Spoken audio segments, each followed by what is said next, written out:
So, ayan, ang dami kong chinek out nung nag-sale. Itong dalawa sa COSRX ko mismo chinek out. Then, itong isa naman sa K-Beauty Cafe. So, unahin nga muna natin itong dalawang COSRX. Ang dahilan kung ba't ko to in-order, kasi ito, para maalis yung blackheads and whiteheads ko. Ano to? Cleanser.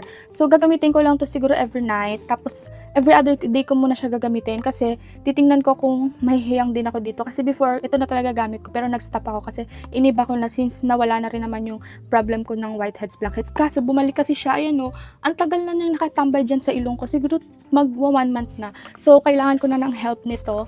And then, ito first time kong itatry yung skin booster nila.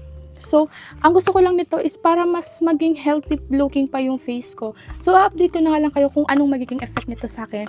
And same thing, gagawin ko muna tong twice a week or every other day bago ko siya i-add sa pinaka skincare routine ko everyday. In-order ko to sa K-Beauty Cafe. Ito yung Niacinamide 20 kasi nagkaroon nga ako ng malaking pimple dito at saka dito sa ilong. So ngayon, naging pimple mark na siya. So need ko ng help ng Niacinamide. Tapos ito ng 20 yung binili ko. Meron din isa nito which is yung 10. Pero gusto ko yung 20 na para mas mabilis yung effect. Pero sana nga maging hiyang ako dito. Pero based sa mga na-research ko, based sa mga reviews na nakita ko, super effective naman to sa kanila, tapos hindi naman sila nag-breakout.